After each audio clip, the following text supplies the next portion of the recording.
Yo, what's good, YouTube? Zamcro here, back with the CPC D-League Season 2, week number 10, and we're facing off against Moxie and Fernape, coach of the Baltimore Braviaries, I think, and he's got a pretty threatening squad.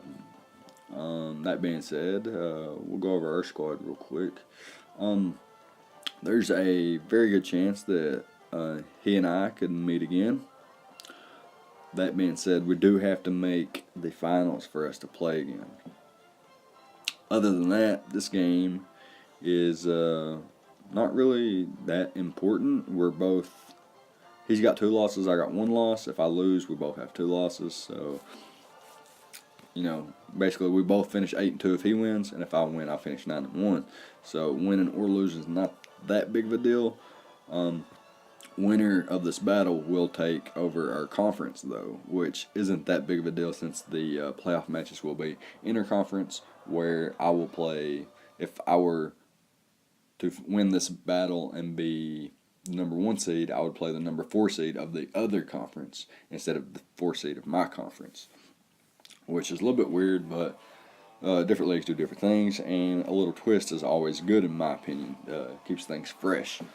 So, my opponent's squad, he brings the Scizor, the Hariyama, the Tapu Fini, the Landorus Therian, the Mega Houndoom, and the Zipstrika. Of course, I have Manaphy, Zygarde, and Mega Diancie. I've brought them to, I think, almost every game. Alolan Muck, Cobalion, and Mesprit. So, got my squad here. My Manaphy is a Tail Glow set with Surf, Energy Ball, and a move I will not reveal, with a very complex EV spread that really makes me very, very bulky, as well as very speedy to outspeed some certain things, but not everything. This thing is just a really, really good breaker. If I can get a Tail Glow up on something like a Houndoom switch, or like a Scizor can't do much to me, so unless it's like a banded U-turn set, but then it takes the chance of being Scald Burnt, unless he knows that I don't have Scald and I have Surf already, so you never know. Anyways, my Zygarde set, I brought a bunch of weird stuff this week. I got a Life Orb, Adamant, Dragon Dance. Zygarde makes no sense because my opponent has things that are faster than I could be a Jolly Set and outspeed some things that are actually going to end up outspeeding me in this battle, which is very, very weird. So we got the Dragon Dance, the 1,000 Arrows, Crunch, and Extreme Speed with the Life Orb. And Adamant Nature, nearly max Spadef and a little bit of speed. Not really sure what my speed tier is. I built this team like 3 weeks ago or something. So Mega Diancie, we have a Protect, Moonblast, and then 2 other moves that I won't reveal yet. And we have, let's see here, I'm not quite sure what I'm outspeeding with my speed, but I have quite a bit of HP investment, which is nice. Alolan Muck. So we have a knockoff, Poison Jab, Pursuit, and a move I won't reveal yet with the Black Sludge, and we were basically max Spadef, pretty close, but not entirely. Next up, we have a Magnet Rise, Stealth Rock, Close Combat, Iron Head, Cobalion with the Shuka Berry, so that if he is like a Choice Scarf Landorus and I lead with my Cobalion, I can click Magnet Rise. If he goes for the U-turn, then I'm in a great position. If he goes for the Earthquake, he'll pop my Shuka Berry, but I won't die, and I'll get my Magnet Rise up, and the following Earthquake won't hit me, and I can get my rocks up and start to spam Iron Head, which is nice. Next up we got Mesprit, Expert Belt, Zen Headbutt, Fire Punch, and U-turn. Won't reveal my last move, didn't have to. Adamant Nature, very weird speed EVs. Like I said, this battle was more or less me putting a team together without the thought of saying, hey, this is the finals, I need to win this battle. This was me putting a team together very quickly for me to contest my opponent without bringing the very best team I could have. This team is still very effective. Things like if Manaphy and Zygarde can put in the work, then Mega Diancie can clean up late game, which would be nice. I'll talk about Mega Diancie for a second. The reason I have Protect is to scout for things like Hidden Power Steal from things that are faster than me, like Mega Houndoom and a Zipstrika. I can click Protect. If they go for the Hidden Power Steal, obviously you can switch out the following turn. Alolan Mux is a very good switch into both Mons. So, yeah, can use that to my advantage. Anywho, let's hop into the battle here and see what's going on. I'm going to lead Mega Diancie because I can just click Protect against everything. If he led Landers and click Earthquake, then I'd switch out the following turn. If he led Landers and predicted me to switch and try to set up a Stealth Rockets, I click Protect, then we're in a good position. Same thing for Scizor, but he just goes for the Volt Switch, and I'm just going to switch out into my Zygarde, and I'm predicting him to switch out into his Landorus on my Zygarde switch. So I switch back into my Manaphy, predicting, either him to switch out or him to go for the Hidden Power Ice. But he actually stays in and goes for the Magnet Rise, and this to me doesn't make very much sense.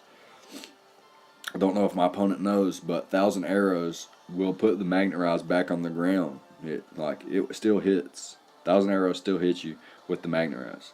So I'm not sure if he knew that or not. Now he does. So maybe next time he don't bring Magnet Rise. Anyways, predicting his Hidden Power Ice here, I can go out to my Alolan Muck and eat it up. Eat his Volt Switch up as well. I know he's going to go for Volt Switch or Hard Switch, so I'm just going to click Pursuit there.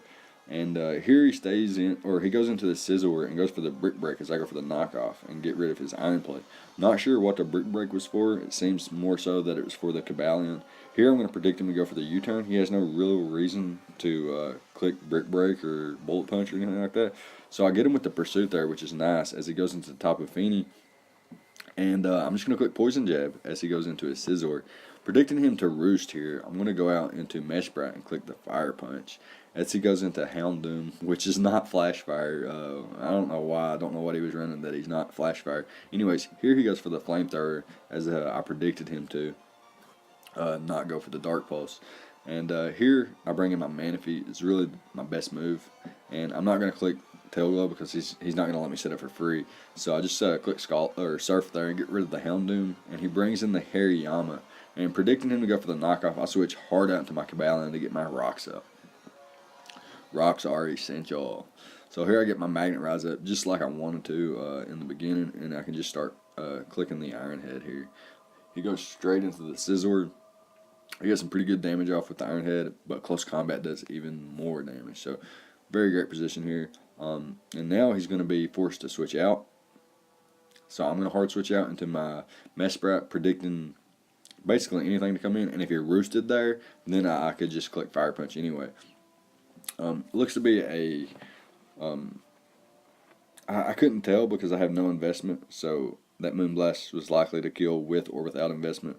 Here I'm able to get rid of his Assault Vest on his Hariyama. Switch out into my Cobalion to sack it off as he goes for the Close Combat. And now with his special defense dropped, I can bring in my Manaphy and click Surf and get a little bit of damage off.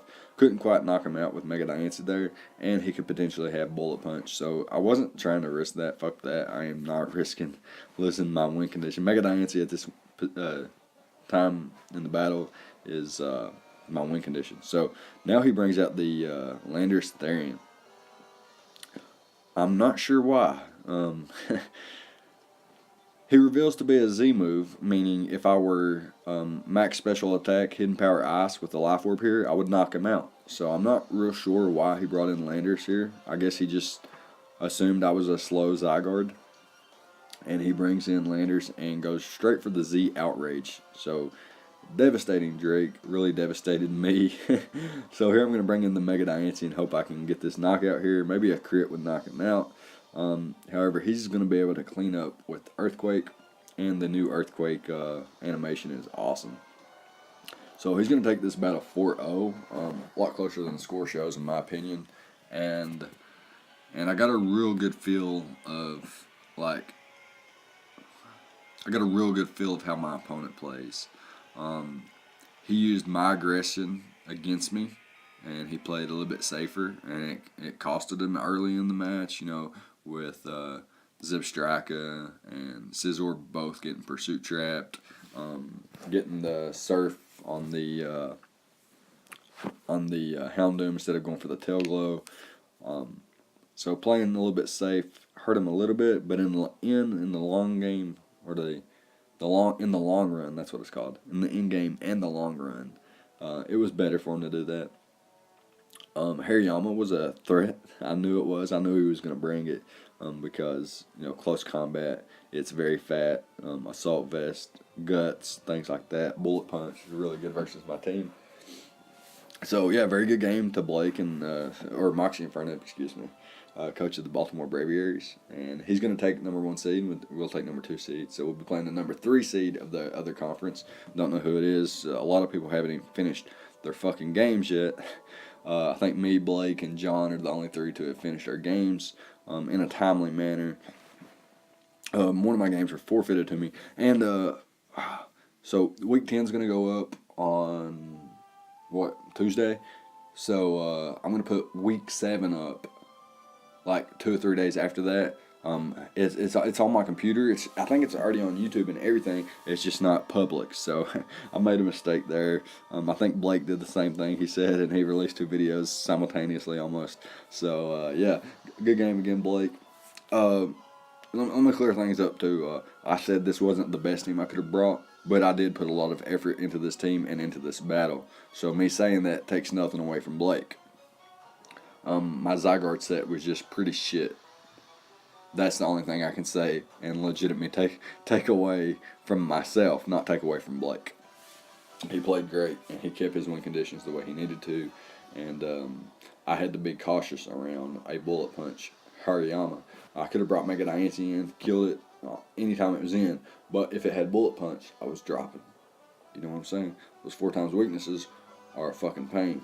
But as long as you have different 4 times weaknesses. So I got like Diancie 4 times weak to Steel. I got Zygarde 4 times weak to Ice. I got what else do I got on this team? I got I don't know. I got Feral Seed 4 times weak to Fire. You know what I'm saying? So yes, you gotta watch out for those 4 times weaknesses. Can be a very, very big bitch. Anyways, that's gonna be it. Again, good game to Blake. And yeah, we're gonna finish the season 8-2. I forgot our differential. I think it was 19. Now it's 15. Yeah, I think it's 15, and Blake's 25. So yeah, I think he had 10 more points of differential than I did. So a win here would have been nice. It would have put me at 9-1, and would have got me a win over Blake, who I've never played before. But we had the chance to play again. As long as we both play our A game, I think we can both make it to finals. I watched some of his battles during the CPC this D League, and he's played pretty well, and I really like how he's using Mega Houndoom. And Z Outrage was awesome. So yeah, good game again, and I'll see you guys next time. Leave a like, comment, subscribe, and I thank you for watching.